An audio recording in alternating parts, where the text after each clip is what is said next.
Hello students, आज हम gender, school and society, लिंग, विद्यालय और समाज विषय के अंतर्गत अध्ययन कर रहे हैं। छात्रों, आज का हमारा टॉपिक बहुत ही महत्वपूर्ण और रुचिकर टॉपिक है, जिससे इसको हम सभी भली भांति जानते भी हैं। आज का हमारा टॉपिक है जनसंचार यानी मास मीडिया। आज हम छात्रों मास मीडिया, जनसंचार का अर्थ, परिभाषा, इसकी आवश्यकता तथा महत्व और संचार के क्या क्या माध्यम होने चाहिए, किन किन माध्यमों से संचार व्यवस्था को चालू रखा जा सकता है, आज इन्हीं बिंदुओं पर हम चर्चा करेंगे। तो छात्रों, पहले आज हम जनसंचार का मीनिंग यानी इसका अर्थ क्या है, इसको जानने का प्रयास करते हैं। वर्तमान युग में जनसंचार के माध्यमों का बड़ा ही शैक्षिक महत्व है। जनसंचार के माध्यमों के महत्व को आधुनिक युग में सभी के द्वारा स्वीकार किया जाता रहा है। जनसंचार के माध्यम शिक्षा के अनौपचारिक अभिकरणों के अंतर्गत आते हैं। जनसंचार को अंग्रेजी भाषा में मास मीडिया शब्द का प्रयोग किया जाता है। सामान्य रूप से जन संचार माध्यम का अभिप्राय है ऐसे अभिकरण जिसके प्रयोग से विभिन्न प्रकार की सूचनाएं दूर दूर तक लोगों के पास पहुंचाने का प्रयास करना है। जनसंचार के इन साधनों में रेडियो, दूरदर्शन, समाचार पत्र, पत्रिकाएं आदि आते हैं। जब इन साधनों का प्रयोग शिक्षा के लिए किया जाए तब यह शिक्षा के साधन या अभिकरण के रूप या अभिकरण कहलाते हैं। इन अनौपचारिक अभिकरणों के प्रयोग द्वारा शिक्षा से जुड़े विभिन्न उद्देश्यों या शैक्षिक कार्यों को पूरा करने का प्रयास किया जाता है। ठीक है छात्रों, अब हम शिक्षा की कुछ परिभाषाओं के विषय में देखेंगे। सुमरी ने जनसंचार के लिए इस प्रकार से व्यक्त किया है। उन्होंने कहा है, संचार सूचना, आदर्शों एवं अभिवृत्तियों का एक व्यक्ति से दूसरे व्यक्ति तक पहुंचाने की कला है। यानी अभिवृत्ति एक व्यक्ति से दूसरे व्यक्ति तक पहुंचाने की एक कला है। ठीक। दूसरे संदर्भ में डॉक्टर गोकुलचंद पांडे ने या उनके अनुसार संचार सूचना व्यक्त या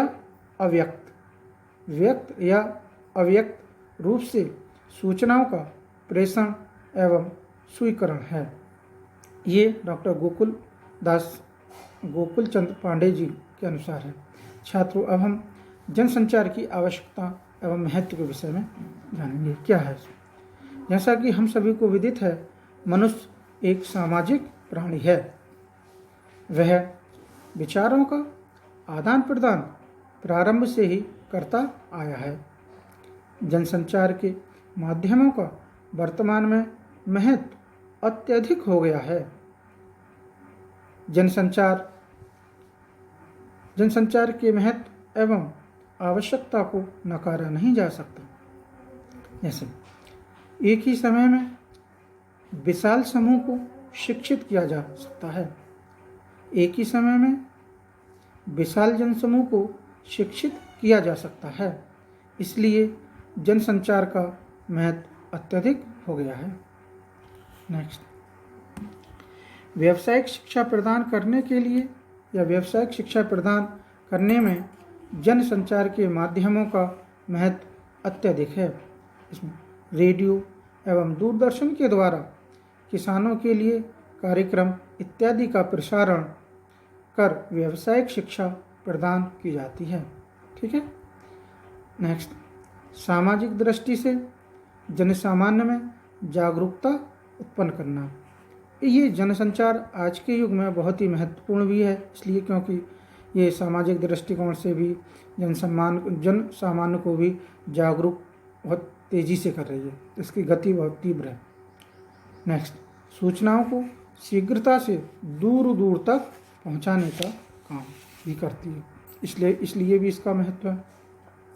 नेक्स्ट, जनसंचार के साधन जन समूह को नवीन सूचनाएं प्रदान करने के साथ साथ मनोरंजन भी करते हैं। आज के युग में ये सूचनाओं के साथ साथ ये एक मनोरंजन का भी साधन है। नेक्स्ट, दिन प्रतिदिन की देश विदेश की घटनाओं से जन सामान्य को अवगत कराकर उन्हें देश विदेश से जोड़े रखता है। जैसे वर्तमान में महामारी का वह चल रहा है, जैसे कोरोना जैसी महामारी कहाँ से स्टार्ट हुई और भारत में भी फैल गई, पूरे विश्व में फैली हुई है, और यहाँ तक ये जो जानकारी मिली है वो किसके माध्यम से, इस मास मीडिया के माध्यम से ही हम सबको अवगत हुआ है। इसलिए भी ये महत्वपूर्ण और उपयोगी है। और नेक्स्ट, जनसंचार के साधनों द्वारा मानवीय संबंध प्रगाढ़ होते हैं, जिससे मनुष्य संपूर्ण विश्व की प्रगति में सहायता करने में सक्षम होते हैं। ठीक है छात्रों, अब हम जनसंचार के माध्यम वर्तमान युग में जनसंचार के क्या क्या माध्यम हो सकते हैं। जैसा कि हम सभी लोग जानते हैं, वर्तमान समय में शिक्षा के साथ साथ जनता के विचारों में परिवर्तन लाने, जागरूकता उत्पन्न करने हेतु विभिन्न प्रकार के जनसंचार के माध्यमों का प्रयोग किया जा रहा है। संचार के माध्यम सामान्यतः दो प्रकार के होते हैं, एक परंपरागत माध्यम और दूसरा आधुनिक माध्यम। तो पहले हम यहाँ परंपरागत माध्यमों को देखते हैं। परंपरागत माध्यम जो प्राचीन काल से चले आ रहे हैं वो कौन कौन से माध्यम हैं। मनुष्य पुराने ज़माने में अपने विचार, भावनाएं, संदेश को व्यक्त करने के लिए परंपरा से चले आए संचार माध्यमों का प्रयोग करता रहा है। परंपरागत माध्यमों में देश काल के अनुरूप बदलाव भी दिखाई देते हैं, पर यह परंपराएं, जनसंचार माध्यम कुछ हद तक आज भी प्रभावी दिखाई देते हैं। जैसे धार्मिक संचार माध्यम, नंबर 2 लोकगीत के माध्यम, नंबर 3 लोक कथा और नंबर 4 लोक कला आदि। ये सब कौन सी हैं? परंपरागत माध्यम हैं। ठीक है, ये कौन कौन से माध्यम थे? धार्मिक संचार माध्यम, लोकगीत, लोक कथा और लोक कला आदि, ये परंपरागत माध्यम। अब हम नंबर 2 यानी आधुनिक माध्यमों के विषय में चर्चा करते हैं। आधुनिक माध्यम कौन कौन से हैं? मानव हमेशा से प्रगतिशील रहा है, वह विश्व में घटित घटना का दृश्य श्रव्य माध्यम के द्वारा देख सकता है। आधुनिक युग कितनी तीव्र और स्पीड से है। आधुनिक युग के माध्यम कौन कौन से हो सकते हैं? इसमें नंबर 1 रेडियो, दूरदर्शन, विज्ञापन, फिल्म, कंप्यूटर, इंटरनेट आदि, ये आधुनिक माध्यम हैं।